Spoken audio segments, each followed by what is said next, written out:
नमस्कार, सूचना की दुनिया पर आपका स्वागत है। मैं हूं डॉक्टर सुभाष चंद्र सिंह। मित्रों, लोकसभा चुनाव में मैं आज कांग्रेस की संभावनाओं पर बात करूंगा और शुरुआत दिल्ली और राजस्थान से करूंगा।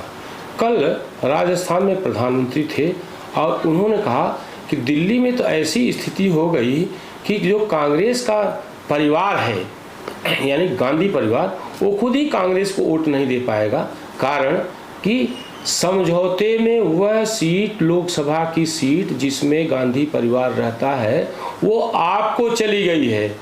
कांग्रेस पर यह प्रधानमंत्री का तगड़ा हमला था। पहले आप प्रधानमंत्री को सुन लीजिए जो कांग्रेस की दिल्ली और राजस्थान की संभावनाओं पर चर्चा कर रहे हैं, फिर मैं आपसे अगली बात करता हूं। क्यों स्वार्थ और अवसरवादिता में घिरी कांग्रेस की हालत ऐसी हो गई है कि कांग्रेस का शाही परिवार आजादी के इतिहास में पहली बार होगा। और ये नोट करिए, आजादी के बाद इतने चुनाव हुए, पहली बार दिल्ली में कांग्रेस का जो शाही परिवार रहता है वो कांग्रेस को वोट नहीं देगा। अगर ये शाही परिवार कांग्रेस को वोट नहीं देता है तो आपसे वोट मांगने का उनको क्या हक है भाइयों? जहां इस शाही परिवार के लोग रहते हैं वहां कांग्रेस चुनाव ही नहीं लड़ रही है। पहली बार ऐसा हो रहा है। कांग्रेस की दुर्दशा कि उनका शाही परिवार खुद कांग्रेस को वोट नहीं कर पाएगा। इधर राजस्थान में क्या हो रहा है? हमारे यहां कांग्रेस के नेता घर घर जाकर के क्या कह रहे हैं? कांग्रेस को वोट मत दो।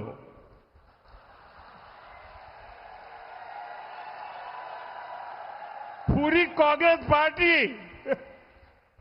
हम पहले तो सुनते थे कि वो कहते थे भाजपा को वोट मत दो।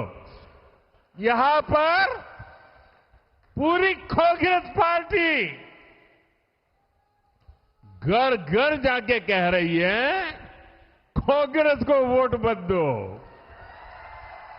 दिल्ली में शाही परिवार कांग्रेस को वोट नहीं देता, यहां कांग्रेस कहती है कांग्रेस को वोट मत दो।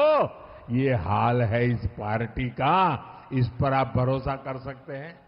पिछली बार राजस्थान और दिल्ली में कांग्रेस को 0 सीटें मिली थी।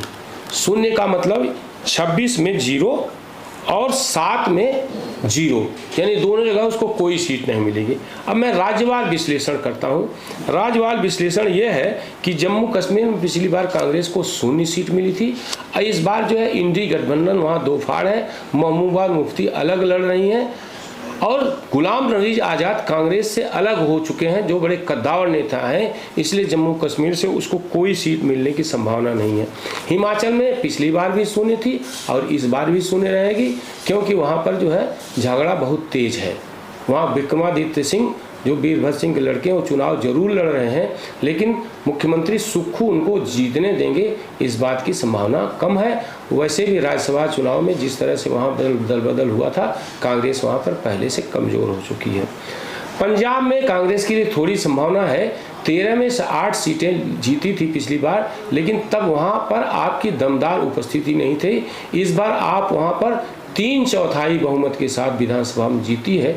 आप भी एक दावेदार है और भारतीय जनता पार्टी मजबूत स्थिति में है। कांग्रेस के कई कद्दावर नेता भारतीय जनता पार्टी में जीत चुके, शामिल हो चुके हैं। इसलिए आप कांग्रेस और बीजेपी में त्रिकोणीय मुकाबला है।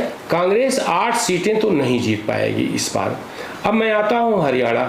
हरियाणा में भी कांग्रेस में झगड़े हैं और कांग्रेस वहां पर जो है जाटों के नेता जो है हुड्डा है, हुड्डा जो है यानी पिता पुत्र दीपेंद्र सिंह हुड्डा और भूपेंद्र सिंह हुड्डा, लेकिन रणजीत सिंह चौटाला और चौटाला का परिवार भी इस बार जो अलग लड़ रहा है, तो जाटों में बंटवारे कारण कांग्रेस की संभावनाएं नगण्य हैं। पिछली बार भी वैसे उसको 0 सीटें मिलेंगी। राजस्थान दिल्ली की बात हो गई, मैं बिहार की बात करता हूँ। बिहार में कांग्रेस को केवल एक सीट मिली थी किशनगंज की। जिस तरह की स्थिति बिहार में हुई है, एनडीए जिस तरह से एकजुट हुई, नीतीश कुमार, बीजेपी और चिराग पासवान, अब कांग्रेस के लिए वहाँ संभावनाएं नगण्य है। एक सीट बच जाए तो वो कांग्रेस की बड़ी उपलब्धि होगी। मैं आता हूं बंगाल में एक सीट की उम्मीद थी अधीर रंजन चौधरी को, ममता ने उसको भी जो है उसकी भी संभावना छीड़ कर दी। उन्होंने क्रिकेटर यूसुफ पठान को उनके यहाँ खड़ा कर दिया। वो मुस्लिम बहुसंख्या वाला जो जिला है, लोकसभा क्षेत्र है। आप मान लीजिए कि इस बार अधीर रंजन चौधरी भी खतरे में है। उड़ीसा में पिछली बार एक सीट मिली थी, लेकिन जिस तरह से भारतीय जनता पार्टी की संभावनाएं बढ़ी हैं, वो एक सीट भी वो गंवा सकती है। झारखंड की एक सीट पिछली बार उसको मिली थी, मधु कोड़ा की पत्नी को, जो इस बार आ गई बीजेपी में, यानी ये सीट भी अब गई। इसके बाद आइए छत्तीसगढ़ में पिछली बार 2 सीट मिली थी, तब बीजेपी की सरकार थी, लेकिन इस बार उसको एक सीट मिल जाए, उसमें भूपेश बघेल, हालांकि उन पर जो है घोटाले का बड़ा आरोप है, हो सकता है उनकी गिरफ्तारी भी हो जाए, तो ये बड़ी उपलब्धि होगी भारत उसकी। इसके बाद आते हैं जो है हम मध्य प्रदेश में एक नकुल नाथ की सीट अगर बच जाए, यही एक सीट जीती भी थी, तो वो कांग्रेस के लिए एक प्रकार की उपलब्धि होगी। फिर आते हैं पूर्वोत्तर में उसको 2 सीटें मिली थी, 2 रिटेन कर ले जाए, ये पर्याप्त होगा। इसके अलावा जो है गुजरात में तो उसके लिए कोई संभावना है ही नहीं है। एक सीट सूरत की बिना चुनाव हुए ही भारतीय जनता पार्टी वहाँ पर जीत गई है, और पिछली बार भी कांग्रेस को वहाँ पर एक भी सीट नहीं मिली थी, तो इस बार भी कोई सीट उसको नहीं मिलने वाली है। हाँ, तमिलनाडु में सर्वाधिक 9 सीटों में 9 सीटें मिली थी। द्रमुक से समझौता था, लेकिन उसमें AIADMK उसमें सत्ता में था, सत्ता विरोधी लहर थी। 9 सीटें उसको द्रमुक से समझौता मिली थी और पूरे 9 सीटें वो जीती थी। लेकिन इस बार कम से कम जो है जिस तरह से द्रमुक के खिलाफ अभियान चल रहा है, जिस तरह से भारतीय जनता पार्टी ने को रिकवर किया है, जिस तरह से अन्नामलाई जैसा बड़ा नेता जनता के बीच लोकप्रिय है, और भारतीय जनता पार्टी वहाँ छोटे छोटे दलों को मिला करके लड़ रही है, तो कम से कम 9 सीटें तो इस बार न उसको मिलने वाली है, न द्रमुक को जो है पिछली बार जीती हुई सीटें जितनी थी उतनी मिलने वाली, क्योंकि 39 में एक सीट केवल AIADMK को मिली थी, बाकी द्रमुक कांग्रेस समझौता जो था, जो गठबंधन था, उसको मिली थी। दोनों को इस बार जो है पुरानी जो उपलब्धि नहीं हासिल हो पाएगी, क्योंकि जिस तरह से सनातन के खिलाफ द्रमुक ने हमला बोला, सनातन को मलीजा कहा और कांग्रेस चुप रही, आप मान कर चलिए कि उसका खामियाजा कांग्रेस को भी भुगतना पड़ेगा। अब हम आ जाते हैं जो है केरल में 20 सीटें हैं। 20 में 19 सीटों पर कांग्रेस गठबंधन जीता था, जिसमें मुस्लिम लीग भी थी, और उन 19 में कांग्रेस को 15 सीटें मिली थी। लेकिन जिस तरह से कम्युनिस्ट पार्टी केरल में आक्रामक है, वायनाड से राहुल जीत सकते हैं, लेकिन उनका जीत का अंतर बहुत मार्जिनल होगा। शेष 14 सीटों के बारे में आप समझ सकते हैं कि वहाँ नेक टू नेक फाइट है, और उसमें भारतीय जनता पार्टी भी त्रिकोण बना रही है, तो कम से कम 15 सीटें उसको नहीं मिलने वाली हैं। अब हम आ जाते हैं कर्नाटक में 4-5 सीटों की उम्मीद थी, लेकिन जिस तरह से कांग्रेस के पार्षद की लड़की नेहा की लव जिहाद में हत्या की गई है, कॉलेज परिसर में एक मुस्लिम ने हत्या की, उसको भारतीय जनता पार्टी ने बड़ा मुद्दा बना दिया है, और उसकी कांग्रेस की रही सही संभावनाएं समाप्त हो गई। ऊपर से जेडीएस और बीजेपी इन दोनों का बहुत बढ़िया समझौता हो गया है। कुमारस्वामी देवगौड़ा बड़े नेता हैं ओकलिंगा समुदाय के, और लिंगायत समुदाय के येदियुरप्पा बड़े नेता है। तो इस बार भारतीय जनता पार्टी, पिछली बार 28 में से 26 सीट मिली थी एक निर्दलीय को मिला करके, अब इस बार कांग्रेस को संभवतः एक भी सीट नहीं मिले, पिछली बार 2 मिली थी। तेलंगाना में स्थिति ठीक है कांग्रेस की, रेवंत रेड्डी मुख्यमंत्री हैं, BRS की स्थिति बहुत खराब है, भारतीय जनता पार्टी वहाँ पर बहुत ज़बरदस्त टक्कर दे रही है, लेकिन रेवंत रेड्डी और कांग्रेस का संगठन वहाँ पर मजबूत है। पिछली बार 3 सीटें मिली थी, इस बार भी हो सकता है 17 में 3 के बजाय 7-8 सीटें उसको मिल जाए। महाराष्ट्र में तो संभावनाएं बिल्कुल नगण्य है, इसलिए संभावना नगण्य है क्योंकि वहाँ पर कद्दावर नेता अशोक चौहान अब बीजेपी में आ गए हैं, राज्यसभा सदस्य मिलिंद देवड़ा शिवसेना शिंदे में चले गए हैं, जो एनडीए का पार्टनर है। वो बड़े नेता हैं, सांसद रहे हैं, और उनके पिता मुरली देवड़ा जो है कांग्रेस के बड़े नेता थे, मतलब जनाधार वाला परिवार है। और रही सही कसर संजय निरुपम ने निकाल दी। अब तो खिचड़ी घोटाले का मामला आ गया है। संजय निरुपम बहुत आक्रामक नेता, उत्तर भारतीयों में उनकी ठीक ठाक छवि है। तो कांग्रेस को पिछली बार 0 सीटें मिली थी, इस बार भी 0 ही मानिए उनको। ये महाराष्ट्र, उत्तर प्रदेश में पिछली बार केवल 1 सीट रायबरेली की सोनिया गांधी को मिली थी। सोनिया गांधी हार के डर से राज्यसभा में चली गई हैं, वो भी राजस्थान से।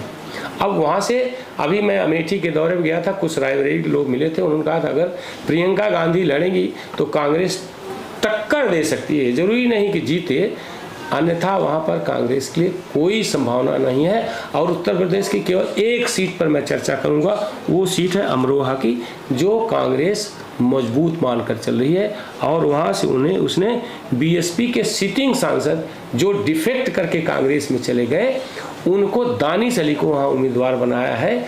और इससे एसपी से समझौता है। अखिलेश यादव और राहुल गांधी ने पहली जनसभा वहीं की।